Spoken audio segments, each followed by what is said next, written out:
Voici Crime Story, les rendez-vous d'Alfred Hitchcock racontés par Serge Sauer. Aujourd'hui, vision funeste de John Hughes.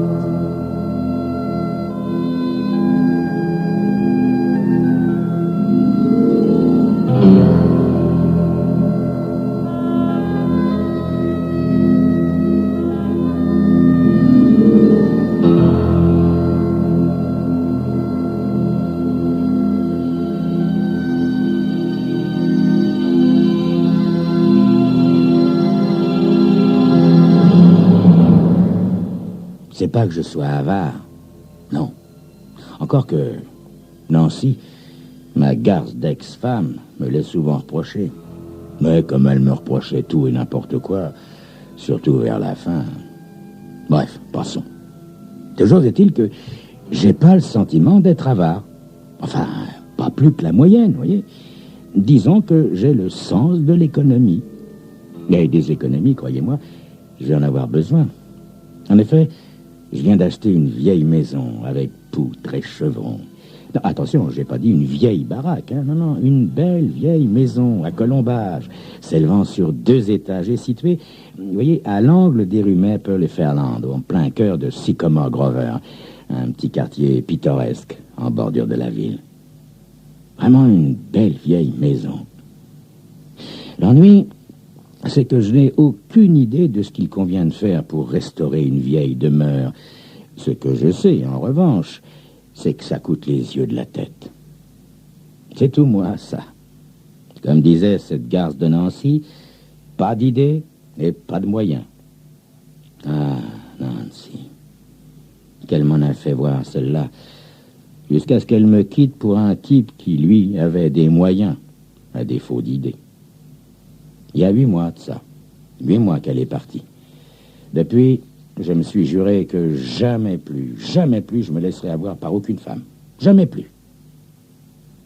Ce soir, au volant de ma vieille Ford, je m'engage dans l'avenue Fillmore et je prends la direction du petit centre commercial de Sycamore Groves. Je vais faire quelques courses pour le dîner. Bordée de maisons ressemblant à la mienne, mais beaucoup plus grande, l'avenue Fillmore est une large artère, pour le moment complètement déserte.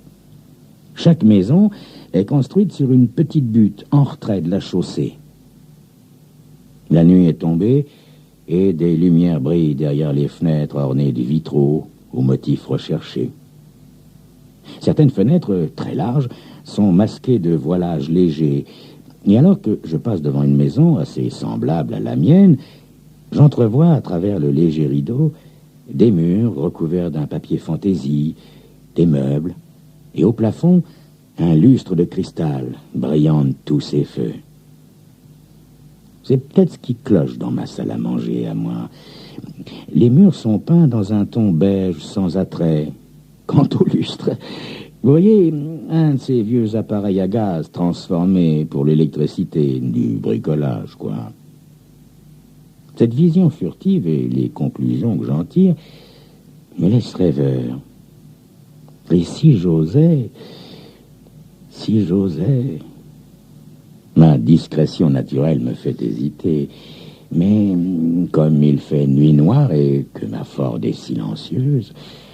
Bref, je ralentis et je me mets à regarder par chaque fenêtre devant laquelle je passe. Ici... je remarque un miroir agrémenté d'un cadre doré au-dessus d'une cheminée en briques.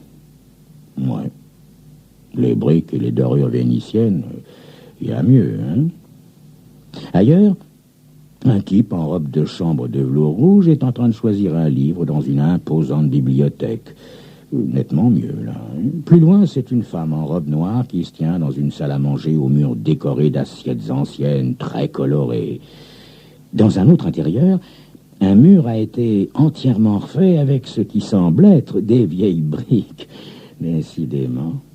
Ici, un homme pointe un tuyau de pipe vers une femme que je peine à distinguer à travers le rideau de fine dentelle. Et... ben non, c'est pas une pipe. C'est une arme. C'est un revolver. Soudain, l'homme appuie sur la détente. La femme semble agitée de soubresauts convulsifs alors que, trébuchant, elle recule hors de mon champ de vision. L'homme, trapu, avec des cheveux noirs qui font ressortir une tonsure luisante, regarde d'abord l'arme dans sa main avant de porter les yeux plus bas en direction de l'endroit où vraisemblablement doit se trouver le corps de la femme. Machinalement, j'avais garé ma voiture le long du trottoir et j'observe l'homme massif qui regarde le corps à ses pieds avant de tourner les yeux en direction de la fenêtre. Là, je relâche illico le frein et je m'éloigne le plus vite que je peux. Mon cœur bat la chamade, je suis en nage. Réaction normale, je suppose, quand, pour la première fois, on assiste à un meurtre. L'homme ne m'a pas vu, j'en suis certain. Les pneus n'ont pas crissé quand je me suis éloigné du bord du trottoir. Il n'a pas pu m'entendre, il n'a pas pu. Au carrefour suivant, je ralentis et j'essaie de m'en convaincre jusqu'à ce que je me sente rassuré et hors de danger. Enfin, disons, raisonnablement rassuré. C'est dans une sorte d'état second que je continue mon chemin jusqu'au centre commercial. Une demi-heure plus tard, à moins que ce soit une éternité plus tard, je ressors du centre commercial avec des tomates, du jambon, du fromage, de la bière et du whisky. Du whisky pour les émotions fortes. Et c'est là que je me rends compte, avec inquiétude, que j'aurais dû me diriger sans plus attendre vers un téléphone pour prévenir la police. Remarquez, il est possible que la femme ne soit pas morte de ce coup de feu. D'autre part, je me dis que même si j'avais appelé tout de suite, personne ne serait venu à temps à la maison de l'avenue Fillmore pour empêcher l'homme de terminer ce qu'il avait commencé.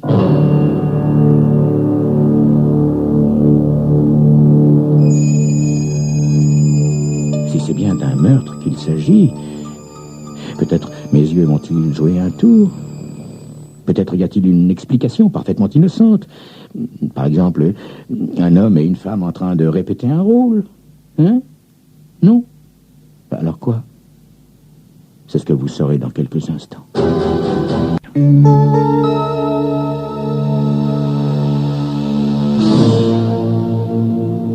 Sous le choc, je suis allé faire mes achats comme si de rien n'était.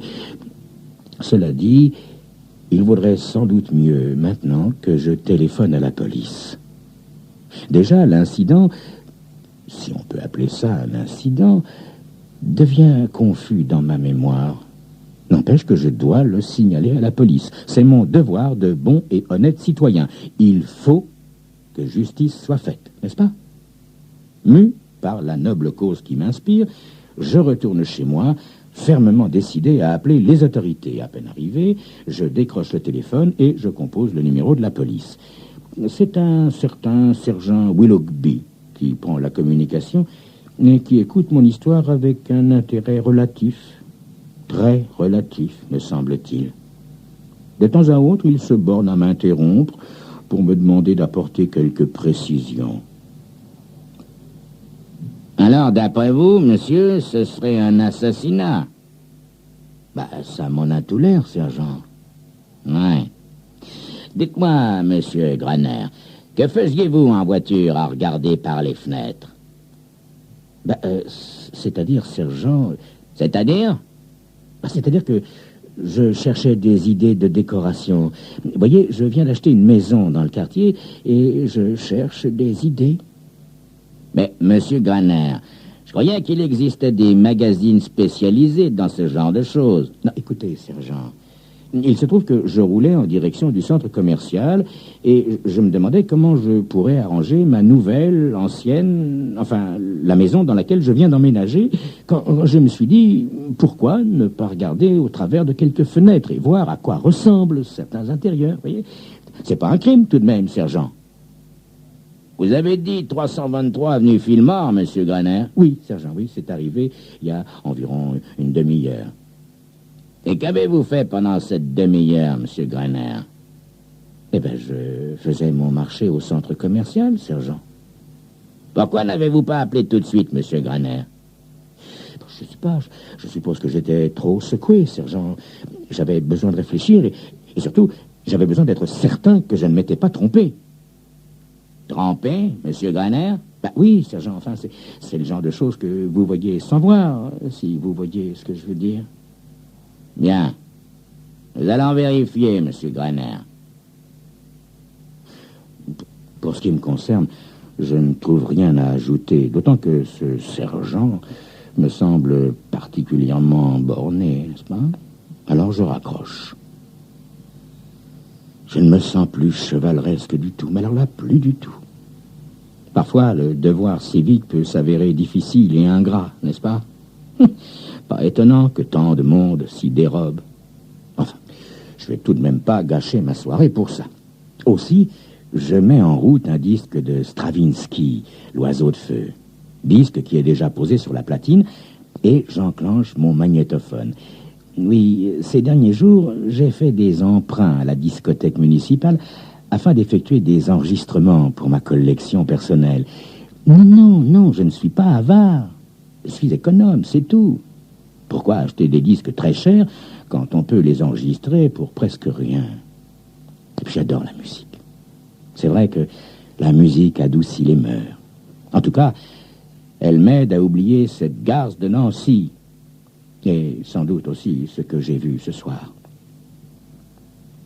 Le surlendemain soir, on sonne à ma porte.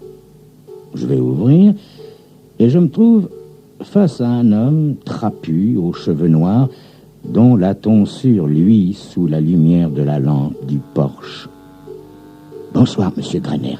Je m'appelle Roger Farrell. » Là-dessus, mon visiteur, sans attendre mon invitation, me bouscule et entre. Une fois dans le salon, il se retourne vers moi. « Monsieur Graner, je crois que vous êtes susceptible de me créer quelques embêtements. Mais il semblerait que vous êtes passé en voiture devant chez nous au moment où ma femme et moi étions en train de nous quereller. » Oui, en effet, monsieur Farrell. D'ailleurs, je vous prie de m'excuser. Monsieur Graner, il a fallu un hasard extraordinaire pour que vous passiez au moment précis où j'assassinais ma femme. J'ai remarqué votre nom et votre adresse dans le calepin de l'inspecteur qui m'a interrogé. Mais comme je me suis souvenu d'avoir vu une voiture s'éloigner ce soir-là... Monsieur Farrell, vous admettez avoir assassiné votre femme ce soir-là? Absolument, monsieur Graner. Je l'ai assassinée, puis je l'ai enterrée dans le parc. Elle m'avait marché sur les pieds une fois trop, si vous voyez ce que je veux dire. Oui, je vois, monsieur Farrell, je vois parfaitement. Très bien, monsieur Graner. Mais comme tout acte comporte sa part de hasard, il est possible qu'un jour, quelqu'un la découvre. Tout acte comporte sa part de hasard, monsieur Graner. C'est pourquoi je suis ici. Je ne comprends pas très bien, monsieur Farrell. Voyez-vous, monsieur Graner, vous êtes la seule personne qui puisse prouver à la police que ma femme ne m'a pas quitté pour suivre un quelconque don Juan de province. Il risque de revenir vous voir, de vous cuisiner. Elles arriveront à me mettre en cause, tout simplement parce que je n'ai pas pris la précaution de tirer les rideaux ce soir-là. Brusquement, Roger Farrell sort un revolver de sa poche. Je fais quelques pas à reculons sur la moquette qui me semble subitement très visqueuse. On se calme, monsieur Farrell, on se calme. Je vous comprends, monsieur Farrell, je vous comprends parfaitement. Moi aussi, j'ai été marié à la reine... Que dis-je, la reine? L'impératrice. Non, à la déesse des garces. Ah, si vous saviez, monsieur Farrell, si vous saviez ce qu'elle m'en a fait voir. Écoutez, c'est bien simple, elle portait la cruauté, la méchanceté et la bêtise sur son visage, d'ailleurs. D'ailleurs, vous pouvez vous en rendre compte par vous-même, monsieur Farrell. J'ai conservé son portrait, là, sur la cheminée. Alors, tombant dans le plus vieux des panneaux de l'histoire de l'humanité, Farrell détourne le regard. J'en profite pour lui envoyer une méchante droite que Tyson lui-même n'aurait pas encaissé sans broncher. Le coup de feu part dans les décors. Je lui passe une deuxième droite à assommer un bœuf. Il tombe. Knock-out.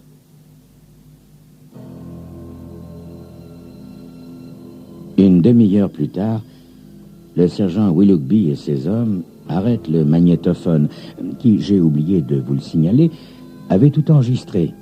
Un concerto de Rachmaninoff et notre intéressante conversation à M. Farrell et à moi. Un heureux hasard que vous fussiez en train d'enregistrer du Rachmaninoff quand il vous a fait tous ses aveux, M. Graner. Est-ce que je peux emporter cette bande magnétique?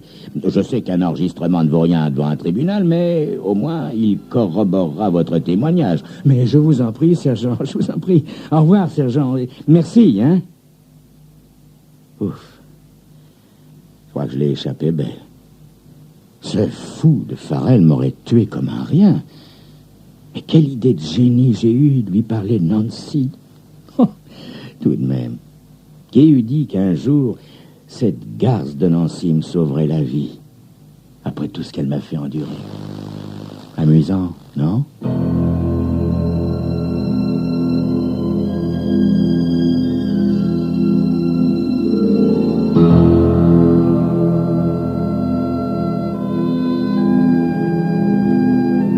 C'était Crime Story, les rendez-vous d'Alfred Hitchcock racontés par Serge Sauvion. Aujourd'hui, vision funeste de John Lutz.